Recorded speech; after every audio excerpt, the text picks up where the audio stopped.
J'ai développé l'entreprise de mes parents pendant 8 ans. Au mariage de mon frère, mon père la lui a cédé. Je n'ai pas discuté, je suis juste parti. Mon frère l'a mené à la ruine en moins d'1 an. Mon père m'a laissé un message vocal de plusieurs minutes en pleurant. Je ne l'ai pas rappelé. Je m'appelle Adrien. J'ai 34 ans. Et je veux vous raconter la fois où mon père a pleuré sur un message vocal pendant 4 minutes d'affilée. Je sais que cela ressemble à quelque chose que vous apperiez, mais croyez-moi, c'est le contexte qui fait tout.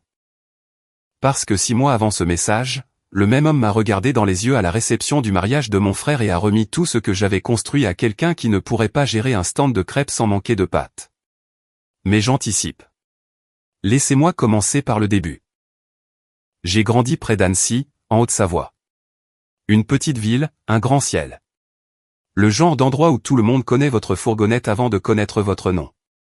Mon père, Henri, possédait un atelier d'ébénisterie sur mesure et de menuiserie appelé Dubois et Fils. Et oui, ce fils était au pluriel exprès. Il a créé l'entreprise quand j'avais environ 12 ans et que mon jeune frère Romain en avait 9. Dès le jour où cette enseigne a été installée, mon père a parlé du fait que nous la reprendrions tous les deux un jour comme si c'était le destin, comme si c'était déjà gravé dans le marbre quelque part, et que nous attendions juste de grandir pour le faire.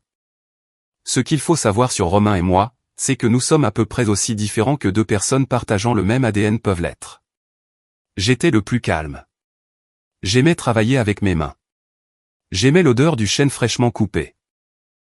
J'aimais la satisfaction de voir un ensemble de placards passer d'une pile de bois à quelque chose de beau qu'une famille utiliserait tous les jours.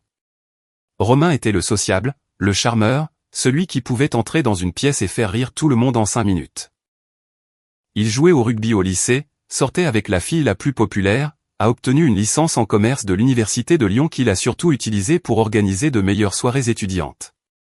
J'ai abandonné mon BTS après un semestre parce que je savais déjà ce que je voulais faire. Je voulais construire des choses. J'ai commencé à travailler à l'atelier à temps plein quand j'avais 19 ans.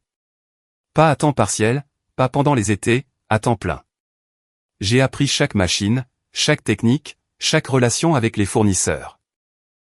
À 22 ans, je dirigeais des chantiers tout seul. À 25 ans, je gérais essentiellement l'atelier de production pendant que mon père s'occupait des ventes et des réunions avec les clients. Et laissez-moi vous dire que j'adorais ça.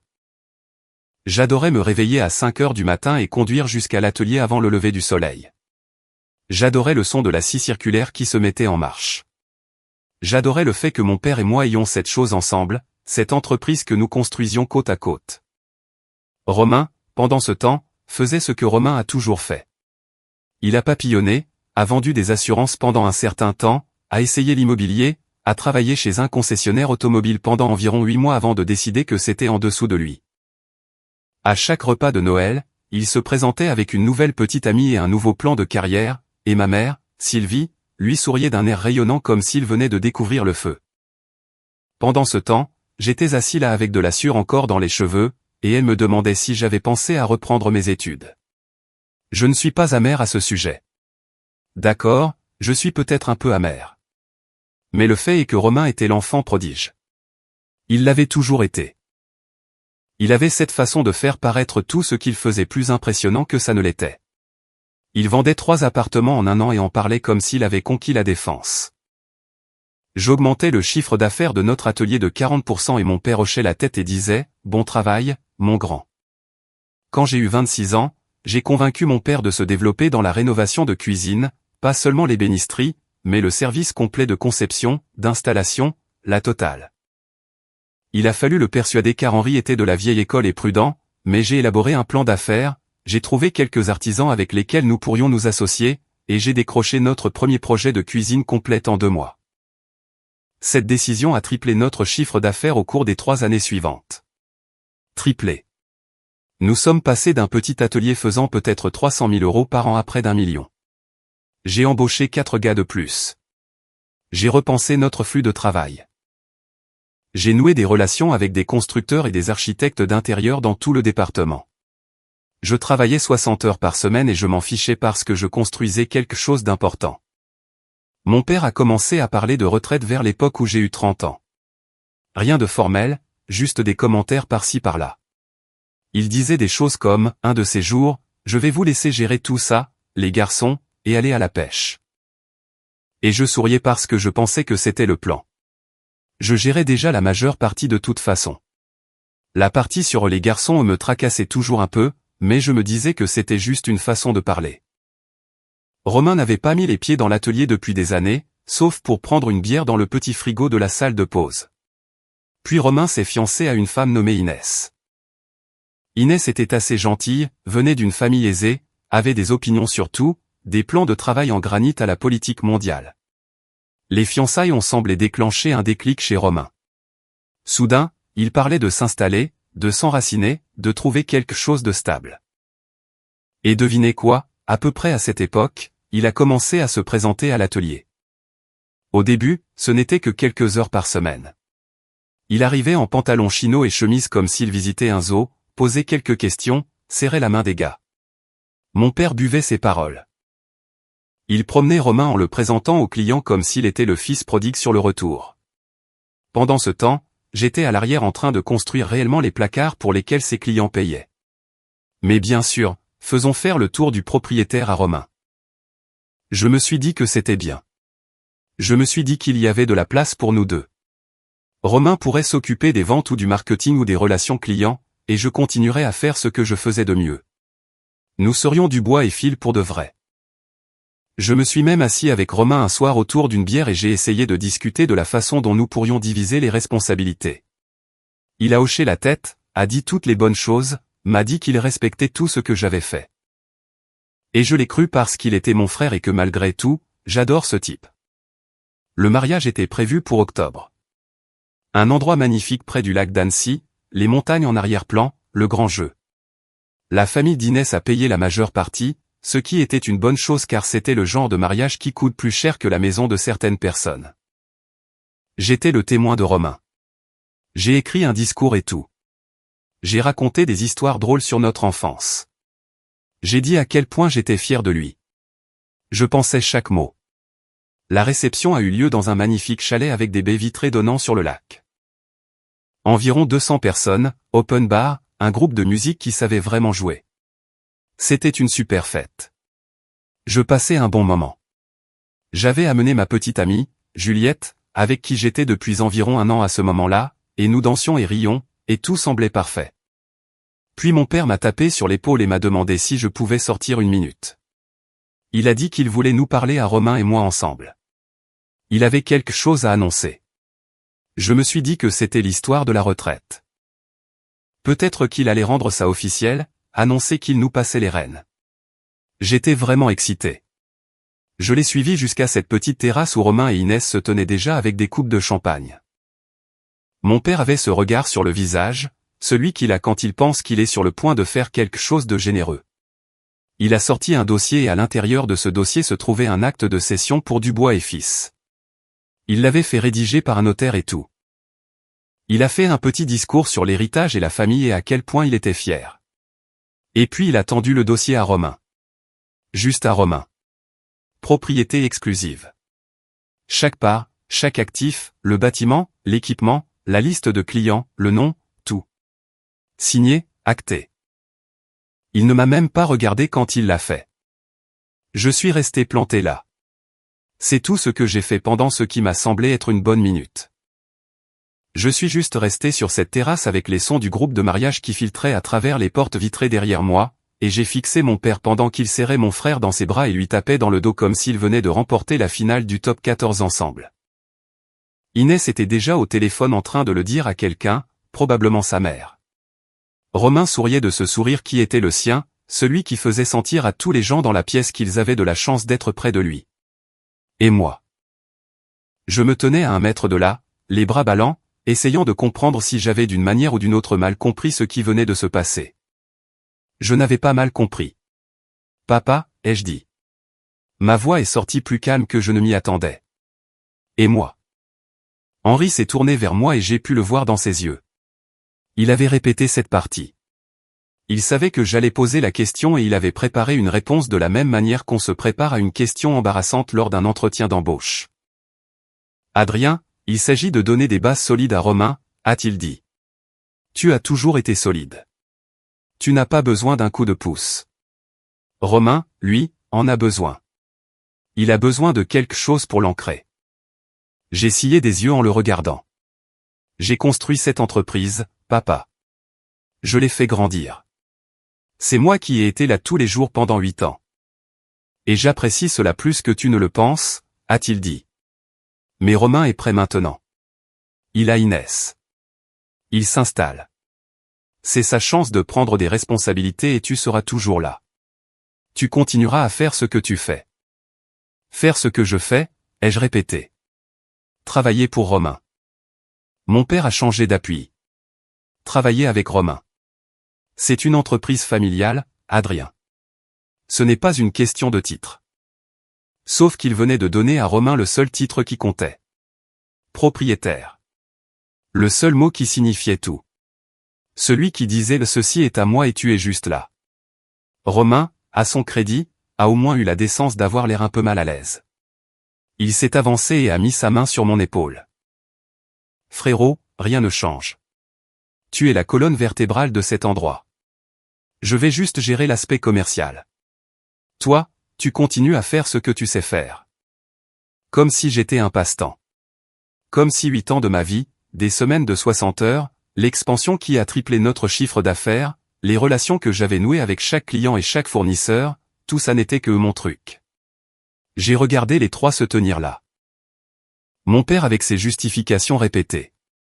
Mon frère avec son champagne et ses nouveaux papiers de propriété. Inès calculant déjà quelque chose derrière ses yeux. Et j'ai pris une décision juste là sur cette terrasse qui allait tout changer. Je n'ai pas discuté. Je n'ai pas crié. Je n'ai pas fait de scène au mariage de mon frère. J'ai juste hoché la tête. J'ai dit, d'accord. Et puis je suis retourné à l'intérieur, j'ai trouvé Juliette, je lui ai dit que nous partions, et nous sommes rentrés chez nous en silence.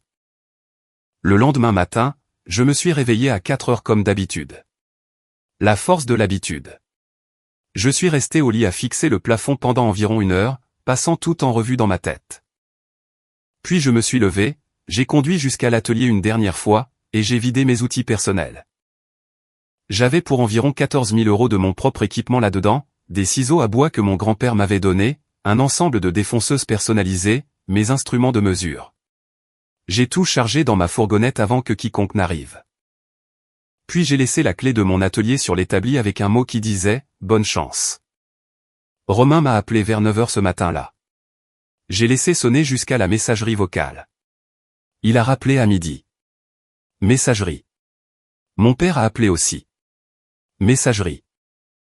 Ma mère a appelé à 18 h et a laissé un message qui disait, et je cite, « Adrien, arrête de faire tout un drame. Ton père a fait ce qu'il pensait être le mieux. Viens dîner dimanche et nous en parlerons comme des adultes. » Je ne suis pas allé dîner dimanche. Au lieu de cela, j'ai passé cette semaine à faire quelque chose que j'aurais dû faire des années auparavant. J'ai tout écrit sur un bloc-notes. Chaque relation client, chaque conception, chaque processus, chaque contact fournisseur qui existait grâce à moi. Puis j'ai appelé un ami nommé Guillaume qui était avocat en droit des affaires à Grenoble. J'ai posé une question. Si je pars et que je crée mon propre atelier, que peuvent-ils y faire? La réponse de Guillaume était magnifique. Rien. Tu n'as jamais signé de clause de non-concurrence. Tu n'as pas de contrat de travail formel avec ces stipulations. Tu travaillais en tant que membre de la famille sans accord précis. Adrien, tu es libre. J'ai raccroché ce téléphone et pour la première fois depuis 1 semaine, j'ai souri. Les mois suivants ont été brutaux. J'avais des économies, environ 40 000 €, ce qui semble beaucoup jusqu'à ce que vous essayiez de démarrer une entreprise d'ébénisterie à partir de zéro. Espace de travail, matériaux, assurance, une plus grande fourgonnette. Juliette et moi vivions dans un 3 pièces en location, et soudain, chaque euro comptait. Romain, pendant ce temps, s'installait dans son nouveau rôle avec toute la subtilité d'un éléphant dans un magasin de porcelaine. Dès le 1er mois, il a tout rebaptisé. Nouveau logo, nouveau site web, nouvelle carte de visite avec son nom plus gros que le nom de l'entreprise. Il a embauché un gestionnaire de réseaux sociaux pour un atelier d'ébénisterie sur mesure dans une petite ville de Haute-Savoie, et a commencé à publier des vidéos de lui marchant dans l'atelier avec les manches retroussées. Parlant de savoir-faire comme s'il le faisait depuis des décennies au lieu d'environ 45 minutes. Les gars que j'avais embauchés et formés ont commencé à m'appeler. Hervé, qui était avec nous depuis 5 ans, a dit que Romain avait modifié le calendrier de production pour prioriser les projets à haute visibilité, ce qui signifiait les clients ayant la plus grande présence sur les réseaux sociaux. Les travaux de base étaient repoussés à l'arrière-plan. Étienne a appelé ensuite et a dit que Romain commandait à de nouveaux fournisseurs avec de meilleures conditions de paiement, mais une qualité médiocre.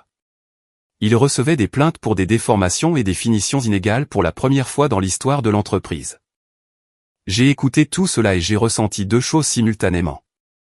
De la tristesse parce que j'avais transformé cet atelier en quelque chose dont j'étais fier et que le voir se détériorer faisait mal. Et autre chose, quelque chose dont je ne suis pas totalement fier, mais je vais être honnête à ce sujet. Je me suis senti conforté. Chaque problème, chaque erreur que Romain faisait était la preuve que ce que j'avais fait pendant 8 ans comptait vraiment. Qu'on ne pouvait pas simuler la compétence avec un beau sourire et un nouveau logo. Au bout de 3 mois, Romain a perdu un client important, un constructeur de maisons sur mesure nommé Didier Cordier, qui était avec nous depuis 4 ans. Didier m'a appelé directement. Il a dit qu'il avait reçu une livraison de meubles de salle de bain qui semblait avoir été assemblée par quelqu'un qui avait regardé un tutoriel YouTube une fois. Il m'a demandé si j'étais toujours dans la course. Je lui ai dit que j'y travaillais. Il a répondu, travaille plus vite. Au 6e mois, Hervé et un autre installateur nommé Bernard ont quitté Dubois & Fils. Ils ont appelé pour me demander si j'avais de la place. Ce n'était pas le cas. Pas encore. Mais je leur ai dit de tenir bon. C'est là que les choses ont vraiment commencé à faire mal, cependant. Ce n'était pas seulement l'entreprise. C'était la famille. Ma mère appelait toutes les 2 semaines avec une version du même discours de culpabilisation. J'étais mesquin. Je déchirais la famille. Chaque conversation se terminait par ces mots, « Ton père a le cœur brisé ». Et moi voulant dire, alors peut-être qu'il aurait dû y penser avant de donner tout ce que j'ai construit. Mais je ne l'ai pas fait. J'ai juste dit, je t'aime, maman. Je dois y aller. Mon père appelait de temps en temps. Henri était le genre d'homme qui exprimait ses émotions à peu près aussi fréquemment qu'un cactus exprime de l'humidité. Mais quand il appelait, c'était toujours la même chose. Reviens à l'atelier. Romain a besoin de ton aide. Pas une seule fois il n'a dit qu'il était désolé. Pas une seule fois il n'a reconnu que ce qu'il avait fait était mal. C'était toujours à propos de ce dont Romain avait besoin. C'est Juliette qui m'a permis de garder la raison. Elle s'asseyait avec moi sur le balcon le soir et elle ne m'a jamais dit une seule fois de passer à autre chose ou de revenir. Elle disait, tu sais ce que tu vaux maintenant. Va le prouver à tous les autres. Cette femme a cru en moi quand je fonctionnais à l'épuisement et à la colère. Et ce genre de foi vaut plus que n'importe quelle entreprise. 8 mois après mon départ de Dubois & Fils, j'ai signé un bail pour un atelier de 230 mètres carrés à la périphérie de la ville. Ce n'était pas grand-chose, mais c'était à moi. Je l'ai appelé l'atelier des Crêtes. Pas de fils, pas de promesse envers l'héritage de qui que ce soit. Juste un nom qui sonnait comme ce que je voulais construire. Quelque chose de solide, quelque chose de haut, quelque chose qui se démarquait des autres. Je me souviens de la nuit où j'ai accroché l'enseigne. Juliette était là, tout comme Guillaume et quelques copains qui m'avaient aidé à installer l'atelier. Nous nous tenions sur le parking en buvant de la bière bon marché et en regardant cette enseigne. Et j'ai repensé à mon père tendant ce dossier à Romain sur la terrasse. Je me suis fait une promesse. J'allais construire quelque chose de si bon que la comparaison parlerait d'elle-même. Je n'allais dire du mal de personne. J'allais juste travailler. Et c'est exactement ce que j'ai fait. Les 3 premiers mois de l'atelier des Crêtes ont été les mois les plus durs de ma vie. Et je dis cela en tant que quelqu'un qui a dû un jour refaire une toiture en plein mois d'août. J'avais un atelier, des outils et environ 12 000 € restants en économie. C'est tout. Aucun client enregistré, aucun employé, aucune réputation en dehors du bouche à oreille qui circulait depuis mes années chez Dubois & Fils. J'étais une entreprise individuelle fabriquant des pièces d'échantillons le jour et faisant du démarchage téléphonique auprès de constructeurs et de designers la nuit. Je vais être honnête, il y a eu des moments où je me suis demandé si j'avais fait une erreur monumentale. Il y a une différence entre savoir que l'on est doué pour quelque chose et le prouver réellement au marché lorsque l'on part de zéro. Certaines nuits, je m'asseyais dans ma fourgonnette sur le parking de l'atelier après une journée de 14 heures sans rien avoir à montrer. Et je pensais à quel point il serait facile d'appeler mon père et d'y retourner, de ravaler ma fierté, de travailler sous les ordres de Romain, de toucher un salaire. Juliette m'aurait soutenu de toute façon. Elle ne m'a jamais mis la pression dans un sens ou dans l'autre. Mais à chaque fois que cette pensée s'insinuait, je me souvenais de la terrasse. Je me souvenais du visage de mon père lorsqu'il a tendu ce dossier à Romain sans même me regarder. Et la pensée passait. Ma première vraie opportunité est venue de Didier Cordier, le constructeur qui m'avait appelé des mois plus tôt pour me demander si j'étais toujours dans le coup. Fidèle à sa parole, il m'a confié un travail la semaine suivant mon ouverture. C'était un petit projet, un ensemble d'étagères encastrées pour une maison témoin, mais c'était du travail. Du vrai travail rémunéré. J'ai construit ces étagères comme si elles allaient dans un musée. Chaque joint était parfait. Chaque finition était sans défaut. Je les ai livrées avec 2 jours d'avance et en dessous du budget. Didier a traversé la maison témoin, a passé sa main sur les étagères et a dit 4 mots qui ont changé ma trajectoire, toujours le même Adrien. Il m'a donné 3 autres chantiers ce mois-là. Puis il a mentionné mon nom à une autre promotrice nommée Sophie Blanchard, qui développait un petit lotissement de luxe au sud de la ville. Sophie est venue à mon atelier, a regardé mes échantillons et m'a donné un contrat pour des meubles sur mesure dans 6 maisons. 6 maisons. J'ai failli tomber à la renverse. Ce contrat a été le tournant. C'était assez d'argent pour embaucher un employé, et je savais exactement qui appeler. Hervé a décroché à la première sonnerie. Il faisait des petits boulots en indépendant depuis son départ de Dubois et Fils et était très malheureux. Il a commencé le lundi suivant. Bernard est arrivé 1 mois plus tard. Avoir ces 2 gars dans l'atelier, c'était comme enfiler une paire de chaussures de travail bien rodées. Ils savaient comment je travaillais. Ils connaissaient mes standards. Ils savaient ce que qualité signifiait parce que je les avais formés moi-même. Au cours des mois suivants, les choses ont commencé à faire boule de neige de la meilleure façon possible. Chaque travail que je terminais générait une autre recommandation. Une architecte d'intérieur nommée Céline, avec qui j'avais travaillé chez Dubois et Fils, m'a retrouvé et a commencé à m'envoyer des clients. Elle m'a dit qu'elle avait arrêté de recommander Dubois et Fils après la 3e plainte concernant la qualité de la finition. Un agent immobilier que je n'avais même jamais rencontré m'a appelé parce qu'un propriétaire s'était extasié sur un meuble de salle de bain que j'avais construit pour le lotissement de Didier. Le travail affluait plus vite que je ne pouvais le gérer. J'ai embauché 2 gars de plus au 6e mois. J'ai investi dans une défonceuse à commande numérique qui m'a permis d'accepter des travaux de conception plus complexes. J'ai aménagé une petite salle d'exposition à l'avant de mon atelier où les clients pouvaient voir les échantillons et les finitions en personne. Juliette m'a aidé à concevoir l'espace et elle avait un don pour ça. Elle a fait d'un atelier industriel de 230 mètres carrés un endroit chaleureux, professionnel et accueillant. Les gens entraient et avaient immédiatement l'impression d'avoir affaire à quelqu'un qui se souciait des détails parce que c'était mon cas. Pendant ce temps, je recevais des nouvelles du côté de Dubois et Fils qui étaient de plus en plus sombres. Romain avait épuisé le remplaçant de Didier en 2 mois. Il avait accepté une rénovation majeure d'un restaurant en centre-ville et avait dépassé la date limite de 6 semaines, ce qui avait entraîné une clause de pénalité ayant coûté environ 30 000 € à l'entreprise. Il avait renvoyé Étienne pour un petit désaccord sur la planification et avait perdu l'un des meilleurs menuisiers de finition du département, et l'histoire des réseaux sociaux était devenue une blague récurrente dans la communauté locale des artisans. Romain publiait plus de contenu sur l'entreprise qu'il ne faisait réellement d'affaires. Je veux être clair sur une chose. Je n'ai pas pris plaisir à voir Dubois et Fils échouer. Cet atelier portait mes empreintes partout. J'avais versé 8 ans de ma vie dans ces murs. Chaque fois que j'entendais parler d'un autre client perdu ou d'une autre plainte sur la qualité, c'était comme entendre parler d'une maison dans laquelle vous viviez et qui s'effondrait lentement. Peu importait que je ne sois plus celui qui y vivait. C'était toujours un crève-cœur. Mais je ne pouvais pas non plus nier qu'il y avait une leçon à en tirer, et ce n'était pas moi qui la donnais. C'était juste la réalité. Gérer un atelier de menuiserie sur mesure ne se résume pas à l'image de marquer à la présence sur les réseaux sociaux. Il s'agit de connaître ses matériaux, de respecter ses délais et de construire des choses qui durent. Romain avait la première partie de l'équation, l'image, et rien de la substance. Et c'est la substance qui fait revenir les clients. Vers le 8e mois, il s'est passé quelque chose auquel je ne m'attendais pas. Ma mère s'est présentée à mon atelier. Aucun avertissement, aucun coup de fil, juste Sylvie franchissant ma porte d'entrée un mercredi après-midi avec son sac à main sur l'épaule et une expression sur le visage comme si elle venait de passer devant un accident de voiture et n'arrivait pas à décider si elle était inquiète ou en colère. Elle a regardé autour de la salle d'exposition, a touché quelques échantillons, puis s'est tournée vers moi et a dit « C'est beau, Adrien. » « Merci, maman.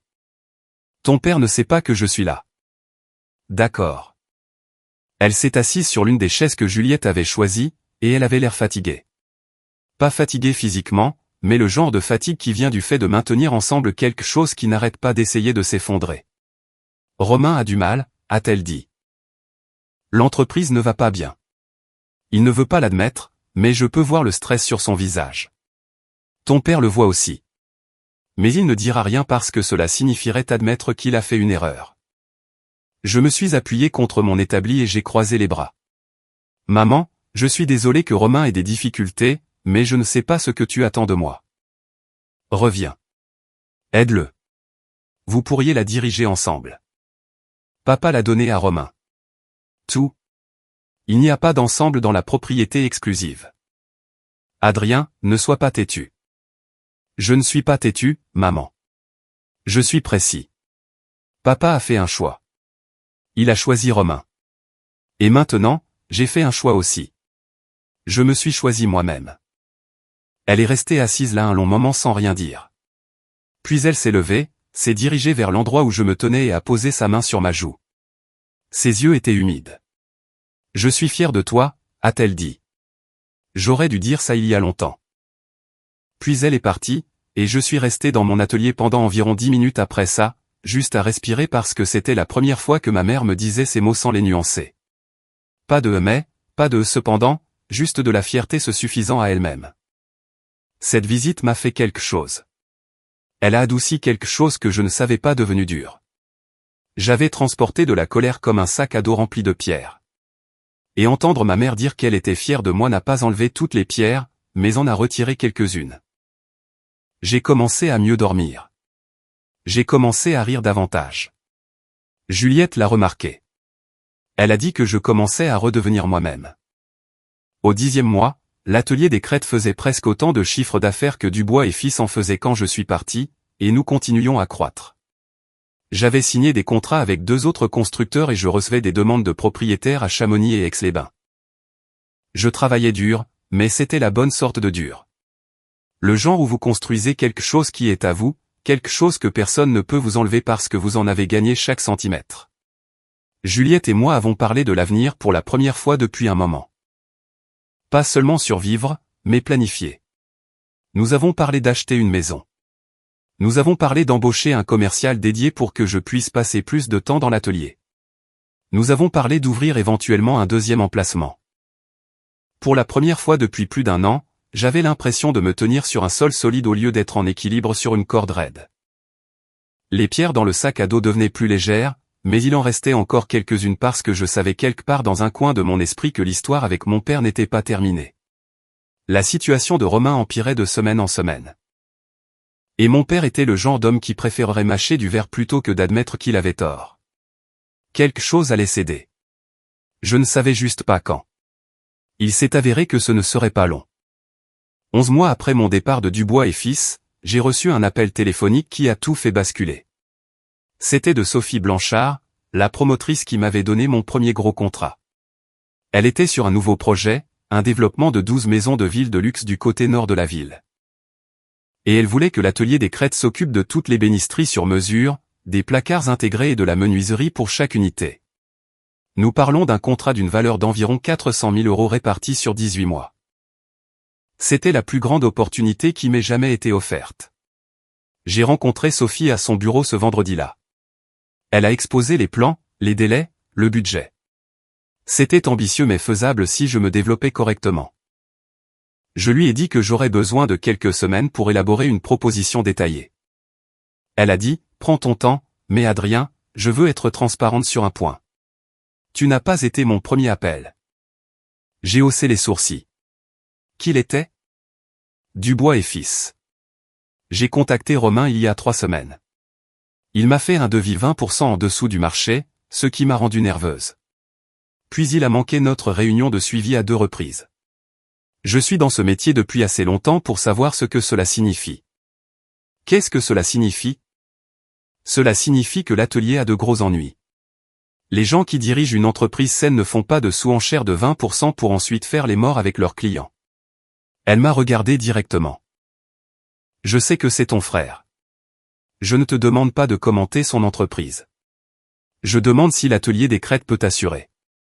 L'atelier des Crêtes peut t'assurer, ai-je dit, et je le pensais. Cette nuit-là, Juliette et moi nous sommes assis à la table de la cuisine avec une calculatrice et avons planifié ce qu'il faudrait. 3 artisans supplémentaires, une amélioration du système d'aspiration des poussières, un espace d'atelier supplémentaire et un chef de projet pour gérer la logistique. C'était un grand saut, mais les chiffres fonctionnaient. J'ai appelé Guillaume le lendemain matin, pas pour des conseils juridiques cette fois, mais parce qu'au cours de l'année écoulée, il était devenu l'un de mes amis les plus proches. Je lui ai parlé du contrat de Sophie, et il a dit, « Adrien, te souviens-tu de ce que tu m'as dit la nuit où tu as accroché ton enseigne? Tu as dit que tu allais construire quelque chose de si bon que la comparaison parlerait d'elle-même. Voilà à quoi cela ressemble de parler de soi-même. » Il avait raison. Mais il y avait une complication que je n'avais pas anticipée. Le mardi suivant, Romain s'est présenté à mon atelier. C'était la première fois qu'il y venait. Il s'est garé dans sa voiture, est resté sur le parking pendant environ 5 minutes comme s'il cherchait le courage, puis a franchi la porte d'entrée. Hervé l'a vu le premier et est venu me chercher à l'arrière. « Ton frère est là », a-t-il dit sur le même ton que vous utiliseriez pour dire à quelqu'un qu'il y a une guêpe dans la cuisine. Je suis sorti dans la salle d'exposition et Romain était là. Il avait l'air différent, plus mince. L'assurance facile avait disparu, remplacée par quelque chose que je n'avais jamais vu sur son visage auparavant. Il ressemblait à un homme portant un poids qu'il n'était pas assez fort pour tenir. « Salut, Adrien. »« Salut, Romain. » Il a regardé autour de la salle d'exposition, a touché le bord d'une vitrine en noyer que j'avais construite comme pièce d'échantillon, a hoché la tête lentement. « C'est vraiment beau, mec. » »« Merci. » Longue pause. Il a enfoui ses mains dans ses poches. « Écoute. Je ne vais pas faire comme si j'étais ici pour une visite de courtoisie. L'entreprise est en difficulté. J'ai perdu environ la moitié de notre base de clients. Étienne est parti et 2 autres gars ont démissionné le mois dernier. Je suis en retard sur 3 projets et je viens de recevoir une mise en demeure concernant le chantier du restaurant. J'ai attendu. Je n'ai rien dit. Je l'ai juste laissé parler. J'ai besoin d'aide. Adrien, j'ai besoin que tu reviennes. Nous pouvons restructurer, faire de toi un associé, te donner des parts, tout ce que tu veux. S'il te plaît, reviens et aide-moi à arranger ça. Je me suis appuyé contre le comptoir et j'ai regardé mon frère. Je l'ai vraiment regardé, au-delà du visage aminci, des yeux fatigués et du désespoir. J'ai regardé le gars qui s'était tenu sur cette terrasse 10 mois plus tôt avec une coupe de champagne pendant que notre père lui remettait tout ce que j'avais construit. Le gars qui avait dit « Rien ne change, frérot ». Le gars qui avait pris le travail de ma vie et l'avait mené à la ruine parce qu'il pensait que diriger une entreprise se résumait à des logos et des stories sur Instagram. Romain, laisse-moi te demander quelque chose. Au cours des 10 mois qui ont suivi ta prise de fonction, m'as-tu appelé une seule fois pour me demander comment je gérais la production, comment je planifiais les chantiers, comment je gérais le contrôle qualité? Comment je maintenais les relations avec les fournisseurs? Il a regardé le sol. Non. As-tu déjà regardé les systèmes que j'avais mis en place, les organigrammes de flux de travail, les dossiers clients? J'ai changé beaucoup de ces choses au début. Je sais que tu l'as fait. Comment ça a marché? Il n'a pas répondu. Romain, je ne reviens pas chez Dubois et Fils. Cette partie de ma vie est terminée. Mais je ne vais pas non plus rester ici à te frapper pendant que tu es à terre. Tu es mon frère. Ce que je vais te dire, c'est ceci. Tu dois aller parler à Hervé. Pas pour le réembaucher car il travaille pour moi maintenant et je ne le cède pas. Mais Hervé comprend la gestion de la production. Offre-lui le dîner. Pose-lui des questions. Écoute vraiment les réponses. Et tu dois renvoyer ton gestionnaire de réseaux sociaux et mettre cet argent dans une personne responsable du contrôle qualité. Et tu dois appeler chaque client que tu as perdu et t'excuser. Pas chercher des excuses. T'excuser. Certains d'entre eux reviendront. La plupart ne le feront pas, mais ceux qui le feront te respecteront pour cela. Romain a levé les yeux vers moi. Ses yeux étaient rouges. Est-ce que tu me détestes? Cette question m'a frappé plus fort que je ne m'y attendais parce que la réponse honnête était compliquée. Je ne détestais pas Romain. Je détestais ce qui s'était passé. Je détestais que mon père ait valorisé le charme au détriment de la compétence, le potentiel au détriment des preuves, le fils qui s'était présenté au détriment du fils qui avait construit. Mais Romain était toujours mon frère. Il était toujours l'enfant à qui j'avais appris à faire du vélo dans notre allée. L'adolescent qui m'avait fait entrer clandestinement à mon premier concert. Le gars qui m'avait appelé en pleurant quand sa première vraie petite amie l'avait quitté. Non, Romain, je ne te déteste pas, mais je ne peux pas te sauver de ça. Tu dois trouver la solution toi-même. Il a hoché la tête. Il m'a remercié et il est parti. Cette conversation a allumé un feu en moi, mais pas de la manière que vous pourriez penser. Ce n'était pas une question de vengeance ou de compétition. C'était une question de clarté. Je n'avais plus besoin de la validation de ma famille. J'avais juste besoin de continuer à construire. Au cours des 3 semaines suivantes, j'ai élaboré la proposition de projet la plus détaillée que j'ai jamais rédigée pour le développement de Sophie, avec les spécifications des matériaux, le calendrier, les critères de référence, les protocoles d'assurance qualité, les plans d'urgence. Juliette m'a aidé à concevoir la présentation. Guillaume a passé en revue les termes du contrat.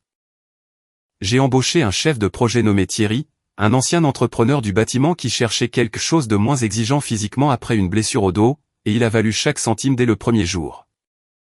Quand j'ai présenté la proposition à Sophie, elle l'a lue en 20 minutes environ, l'a posée et a dit « Quand peux-tu commencer ?» Nous nous sommes serrés la main, et juste comme ça, l'atelier des Crêtes a obtenu son premier contrat majeur. La nouvelle a voyagé vite. Dans une ville comme la nôtre, le mot circule quand un grand développement choisit un atelier. Surtout quand cet atelier a à peine 1 an, surtout quand le propriétaire de l'atelier est le frère du gars qui dirigeait autrefois la plus grande entreprise d'ébénisterie de la ville. Les gens parlaient. Moi non. J'ai juste baissé la tête et je me suis mis au travail. J'ai embauché 3 nouveaux artisans ce mois-là et signé un bail pour un espace de travail supplémentaire. Thierry a mis en place un système de planification qui maintenait chaque projet sur la bonne voie. Hervé a formé les nouveaux gars de la même manière que je l'avais formé, avec patience, précision et une tolérance zéro pour le travail bâclé. Bernard a géré les installations avec le genre de soin qui poussait les clients à m'appeler pour me dire merci, ce qui dans le monde de la construction est à peu près aussi rare que de trouver une licorne dans son salon. Tout bourdonnait d'activité.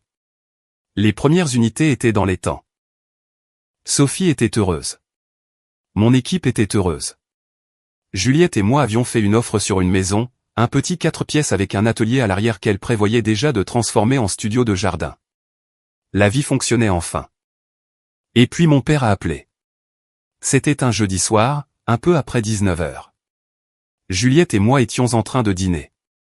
J'ai vu au papa sur l'écran de mon téléphone et j'ai laissé sonner. C'est passé sur la messagerie vocale. Je me suis dit que c'était l'habituel. Reviens. Aide Romain. La famille a besoin de toi. Mais je ne l'ai pas écouté ce soir-là. J'ai posé mon téléphone sur le comptoir et je suis retourné à mon dîner. Ce n'est que le lendemain matin, assis dans ma fourgonnette sur le parking de l'atelier avec une tasse de café, que j'ai écouté le message vocal. Il durait 4 minutes et 11 secondes. Et pendant les 3 premières minutes, mon père n'a pas pu prononcer un seul mot. Je me suis assis dans ma fourgonnette et j'ai écouté mon père pleurer. Pas le genre de pleurs que l'on fait quand on est un peu triste. Le genre qui vient de quelque part en profondeur, de quelque part de scellé pendant des années. Et quand ça s'ouvre enfin, ça emporte tout avec. 3 minutes à respirer, à sangloter et à essayer de commencer des phrases qui s'effondraient avant d'arriver nulle part. Puis, vers la 3e minute, il a réussi à parler. Adrien, je suis tellement désolé. Mon fils. Je t'ai fait du tort.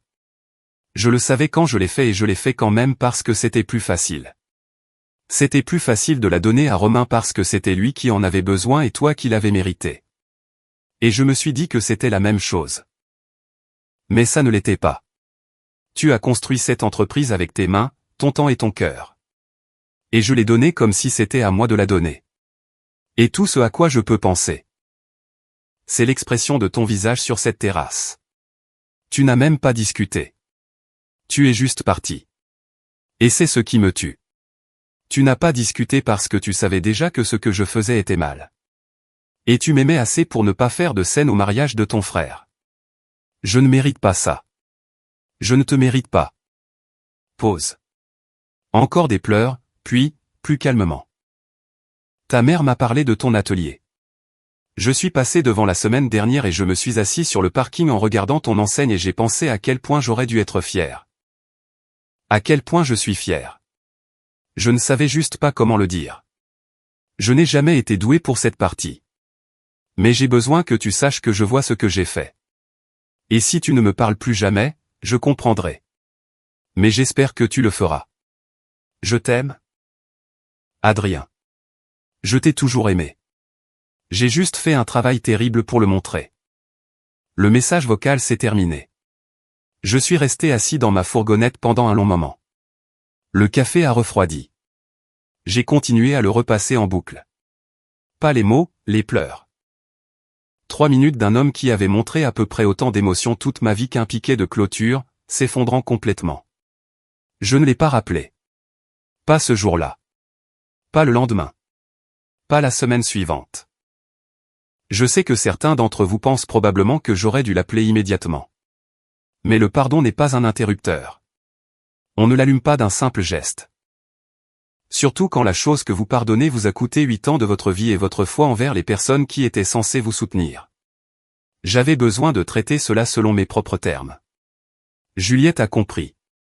Elle a dit, tu sauras quand tu seras prêt. Pendant ces 2 semaines, Romain a appelé. Pas pour demander de l'aide. Il vendait du bois et fils, ou ce qu'il en restait.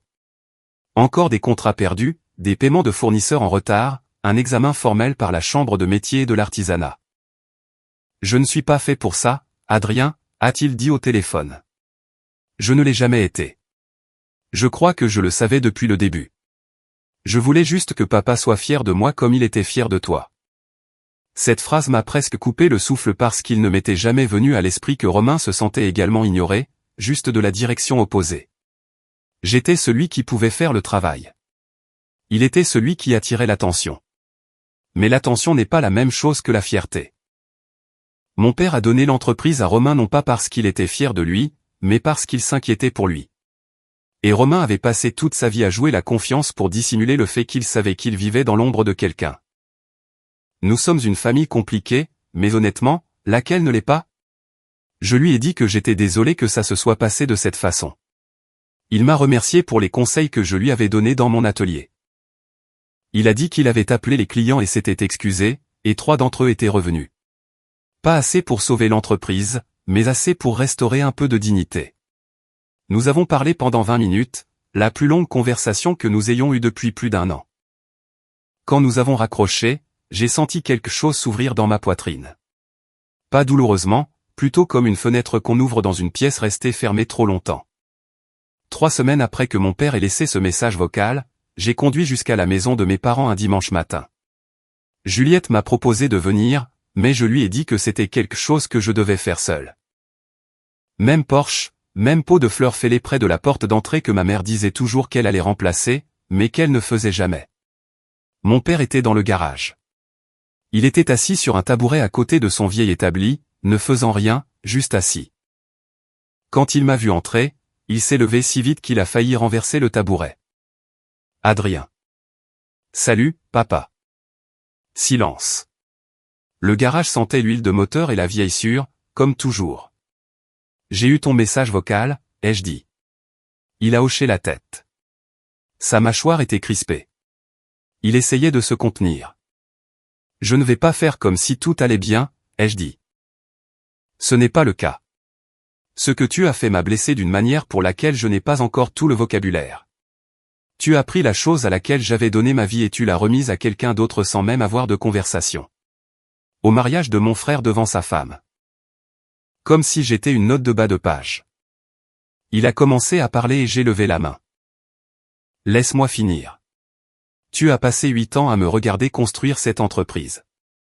Et quand il a été temps de décider de son avenir.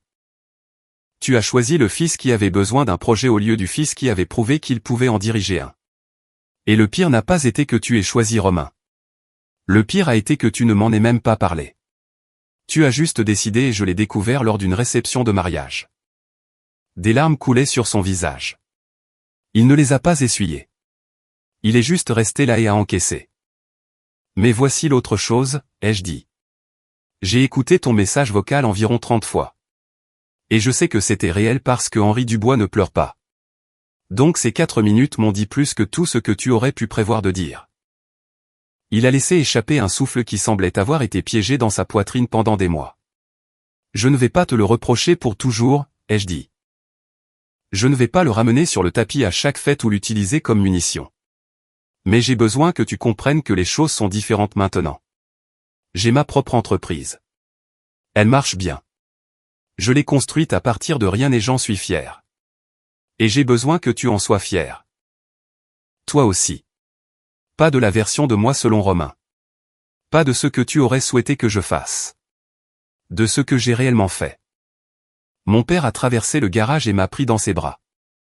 Pas une étreinte rapide. Pas une tape dans le dos. Il s'est accroché à moi comme s'il avait peur que je disparaisse. Et il a dit, je suis fier de toi, Adrien. J'ai toujours été fier de toi. J'étais juste trop stupide et trop têtu pour le montrer. Je l'ai laissé s'accrocher et je l'ai serré en retour et pour la première fois depuis plus d'1 an, je me suis de nouveau senti comme le fils de quelqu'un. C'était il y a 6 mois. L'atelier des crêtes est florissant. Nous avons terminé la première phase du projet de Sophie en avance sur le calendrier, et elle parle déjà de la phase 2. J'ai une équipe de 9 personnes. Didier m'envoie tellement de travail que j'ai dû ouvrir une liste d'attente. Céline fait pratiquement du marketing pour moi gratuitement parce qu'elle sait que chaque projet que nous touchons sera parfait. Romain a vendu les actifs de Dubois et Fils, a accusé une perte, mais s'en est sorti proprement. Il est dans l'immobilier commercial maintenant, et honnêtement, il a l'air plus heureux. Il a arrêté d'essayer d'être quelque chose qu'il n'était pas, et il s'avère qu'il est en fait plutôt doué pour la vente quand il ne prétend pas être un artisan. Nous déjeunons ensemble environ 1 fois par mois. Nous ne parlons pas beaucoup de l'entreprise. Nous parlons de sport, de la cuisine d'Inès et de savoir si papa réparera un jour ce pot de fleurs fêlées. Ma mère appelle tous les dimanches. Elle pose des questions sur l'atelier, sur Juliette, sur le moment où nous allons lui donner des petits-enfants. Elle n'aborde jamais ce qui s'est passé à moins que je ne le fasse. J'apprécie cela. Mon père passe à l'atelier de temps en temps. Il ne dit pas grand-chose. Il se contente de se promener, de regarder le travail, d'hocher la tête. La semaine dernière, il s'est arrêté devant un ensemble de placards de cuisine sur mesure que j'ai construit pour une maison à Chamonix. Chêne blanc avec finition à l'huile frottée à la main. Et il est resté là pendant une bonne minute. Puis il m'a regardé et a dit, c'est le plus beau travail que j'ai jamais vu sortir d'un atelier, y compris le mien.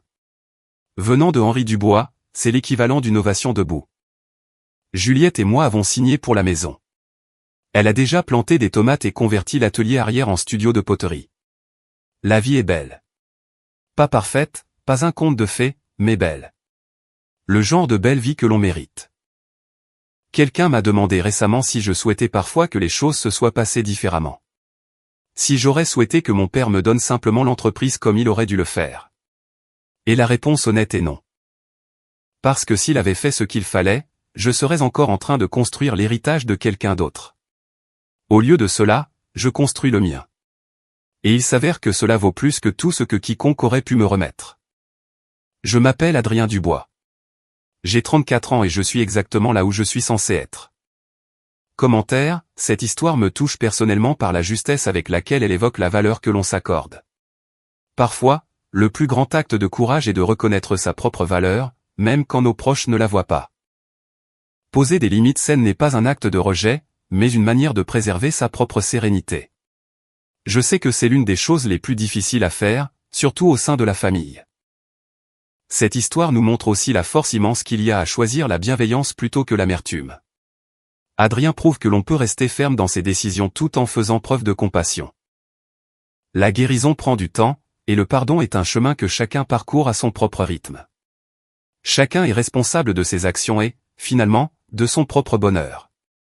Construire son propre chemin et trouver sa paix intérieure est une réussite que personne ne pourra jamais vous enlever.